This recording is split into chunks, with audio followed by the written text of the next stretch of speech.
सभी को हरि स्वागत है आपका अपने चैनल पंडित तू चैनल में। आज की इस वीडियो में हम बात करते हैं श्राद्ध पक्ष को लेकर।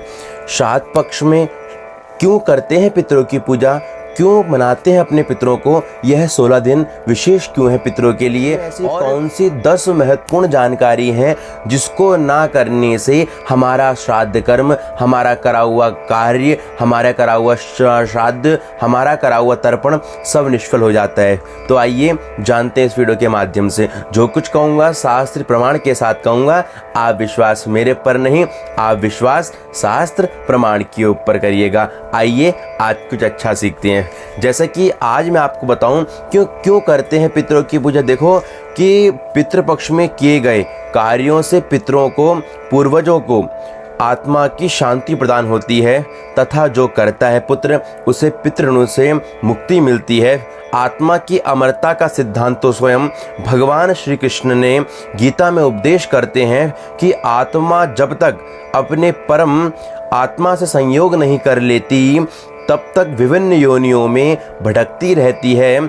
इस दौरान उसे श्राद्ध करने में पूर्वजों की संतुष्टि मिलती है और शास्त्रों में देवताओं से पहले पितरों को प्रसन्न करना अति अनिवार्य माना गया है। इसीलिए अपने पितरों को प्रसन्न करें, अपनी दिव्यंगत आत्मा को जो श्राद्ध करते हैं उसको प्रसन्न करने के लिए श्राद्ध आदि कर्म, तर्पण आदि कर्म करा जाता है। तो जानते हैं कि श्राद्ध पक्ष में, श्राद्ध में कौन से 10 कार्य हैं, 10 बातें हैं विशेष जो हमारा कार्य परिपूर्ण रूप से पूर्णतया करती है। तो आइए आज कुछ अच्छा सीखते हैं। जैसे कि बहुत लोगों के मन में शंका थी कि श्राद्ध का करने का शुभ मुहूर्त क्या है, श्राद्ध कब कब करते हैं, कौन सा समय श्राद्ध के लिए विशेष माना गया है।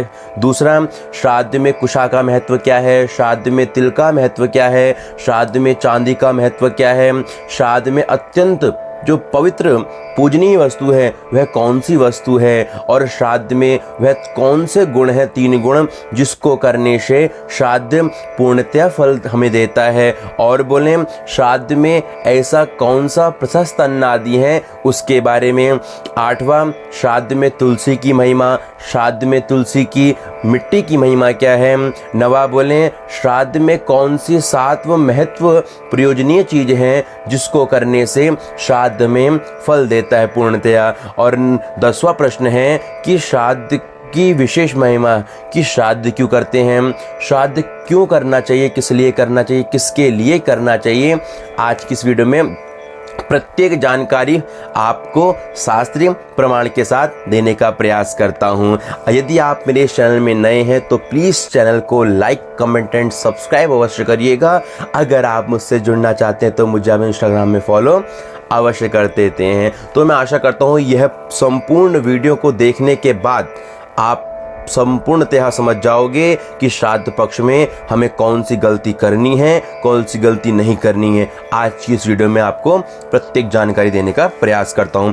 तो पहला प्रश्न यह है कि श्राद्ध करने का शुभ मुहूर्त कौन सा है। बहुत लोग कहते हैं, कभी सूर्योदय के समय कहते हैं, कोई कुछ समय कहते हैं, लेकिन शास्त्र प्रमाण के साथ श्राद्ध करने का शुभ मुहूर्त क्या बताया गया है आज की इस वीडियो में जानते हैं। जैसे कि आपकी स्क्रीन में वीडियो के माध्यम से दिख रहा होगा कि श्राद्ध करने का मुहूर्त क्या है। आइए देखते हैं स्क्रीन में वीडियो के माध्यम से। जैसे कि आप यहाँ पर श्लोक देख पा रहे हैं, मत्स्य पुराण में शास्त्र कहता है,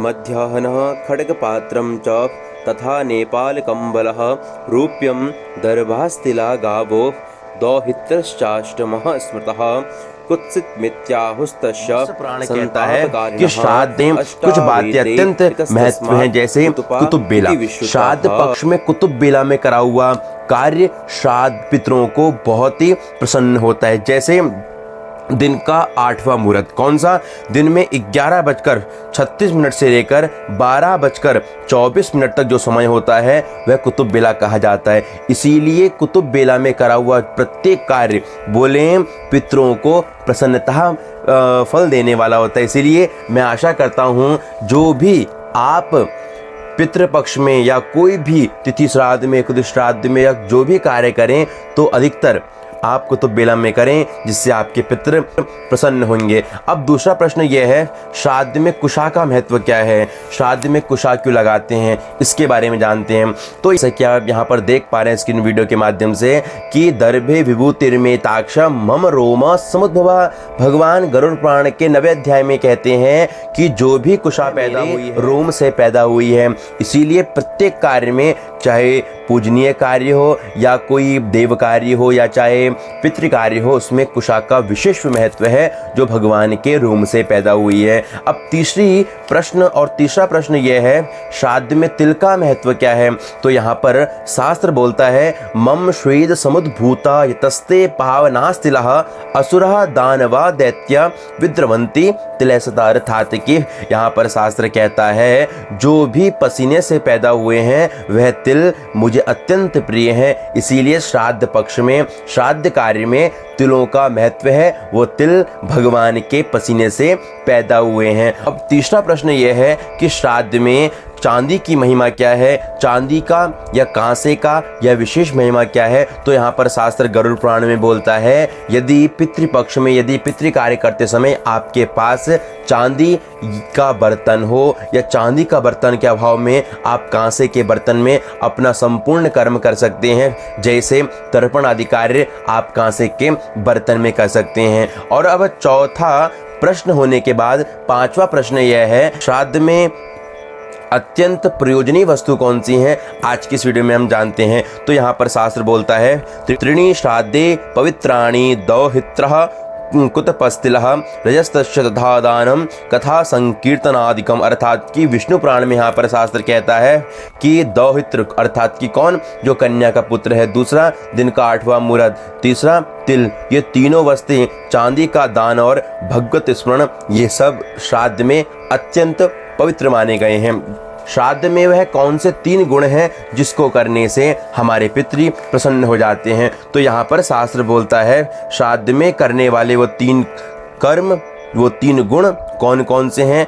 आज की इस वीडियो में जैसा कि आप देख पा रहे हैं स्क्रीन वीडियो के माध्यम से कि त्रीणि चात्र शौचम क्रोध मत्वर्म, अर्थात कि मनुस्मृति में लिखा है कि श्राद्ध में पहला बोले पवित्रता, दूसरा जल्दबाजी ना करें, तीसरा क्रोध ना करें। ये 3 गुण शास्त्र ने श्राद्ध में बताए गए हैं। जो जो करता या 3 गुण करता है तो बोले उसके पितृ असंतुष्ट हो जाते हैं। इसीलिए मैं आशा करता हूँ आप लोग श्राद्ध में पवित्रता विशेष रखें, दूसरा क्रोध ना करें, तीसरा बोले जल्दबाजी ना करें, मौन होकर कार्य करें तो बहुत सुंदर रहेगा। इसीलिए कभी विचार करना, भगवान को आप सब देते हो, पितरों को सब देते हो, ऐसी कौन सी चीज़ है जो आप अपने पितरों को नहीं देते, भगवान को नहीं देते। तो बोले भगवान भागवत पुराण में कहता है, यदि आप मौन उनको ना दो तो बोले करा हुआ सब निष्फल हो जाता है। अब हम जानते हैं कि श्राद्ध में प्रशस्त अन्न आदि कौन से हैं, 7वां जानकारी। तो यहाँ पर शास्त्र बोलता है कि पहले आप शास्त्र की सुनिए, शास्त्र क्या बोलता है। यहाँ पर शास्त्र बोलता है,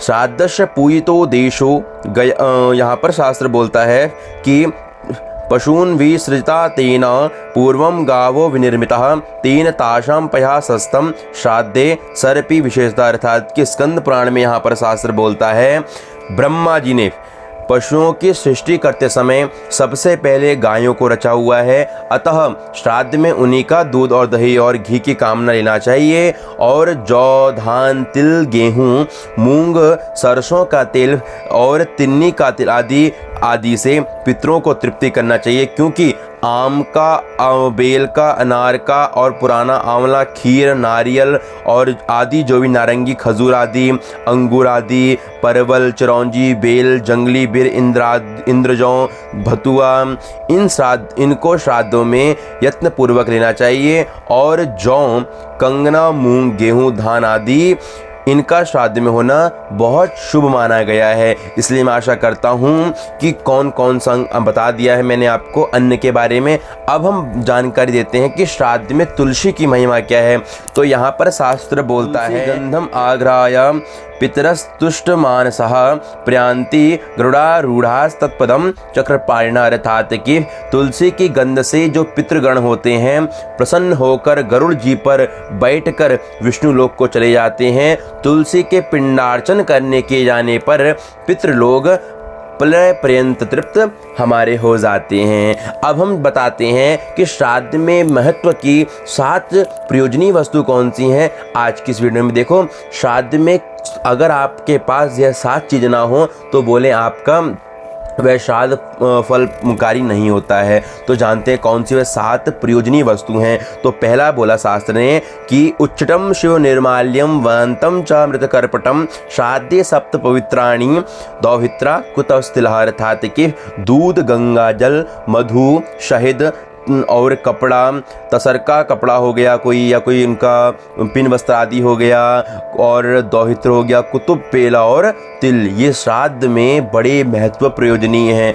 अब हम जानकारी देते हैं कि श्राद्ध की विशेष महिमा क्या है, कि श्राद्ध में विशेष प्रशस्त बातें, श्राद्ध क्यों करना चाहिए, किस लिए करना चाहिए। तो हम बता दें आपको, श्राद्ध किसके लिए होता है, जो हमारी दिव्यंगत आत्मा भगवान के परम धाम वैकुंठ को हो गई हैं, वह 16 दिन में इस पृथ्वी पर भ्रमण करती हैं, उनके लिए श्राद्ध करा जाता है। इसीलिए कहते हैं अपने पितरों को प्रसन्न करें, अपने पितरों को जलदान आदि करें, क्योंकि श्रद्धा यत्तदीयते, अर्थात कि श्रद्धा, श्राद्ध का पहला अर्थ यह है कि श्रद्धा, जितना आप श्रद्धा से अर्पण करोगे श्राद्ध में, उतना आपका श्राद्ध के माध्यम से तर्पयंती, अर्थात कि पितरों को तर्पण करना चाहिए। तर्पण करने से पितृ भी प्रसन्न। जानते हैं श्राद्ध की विशेष महिमा क्या है। तो यहाँ पर शास्त्र बोलता है, पहले शास्त्र की सुनिए। यहाँ पर विष्णु पुराण आदि कहती है कि श्राद्धश्च पूयितो देशो गया गंगा सरस्वती कुरुक्षेत्रम प्रयागश्च नैमिषम पुष्कराणि च, अर्थात कि श्राद्ध में मुख्य रूप से गया में, पुष्कर में, कुशावर्त, हरिद्वार में आदि तीर्थों में श्राद्ध की विशेष महिमा कही गई है। हाँ, अन्यथा यदि आप घर में करते हैं तो बोले सामान्यतः घर में यदि कर रहे हो तो गौशाला में करो, और गंगा, यमुना, नर्मदा आदि तीर्थों में करो। घर में करना चाहिए। घर के कौन से स्थान में करना चाहिए, बोले में करना चाहिए, क्योंकि सबसे पहले पितृ हमारे रसोई में वास करते हैं। इसीलिए श्राद्ध की कौन से स्थान में करना चाहिए। श्राद्ध की विशेष महिमा यह है कि श्राद्ध जितना हो सके अपनी गौशाला में करें, या गौशाला ना हो तो बोले घर के अपने मुख्यतः कहाँ पर, बोले अपने रसोई घर पर मुख्यतः रखें। तो मैं आशा करता हूँ आपको यह 10 जानकारी परिपूर्णतया से समझ आ गई होंगी, श्राद्ध की 10 बातें। और यदि आपको यह बातें पसंद लगी तो मैं आशा करता हूँ कि इस वीडियो को ज़्यादा से ज़्यादा लोगों को शेयर करें। पितृपक्ष चल रहा है, पितृपक्ष में लोगों को सही जानकारी शास्त्रित प्रमाण के साथ आपको मिल जाए, तो मैं आशा करता हूँ उनको शेयर करिए। अगर आप मुझसे जुड़ना चाहते हैं तो मुझे आप इंस्टाग्राम में फॉलो कर सकते हैं। आप सभी को मेरा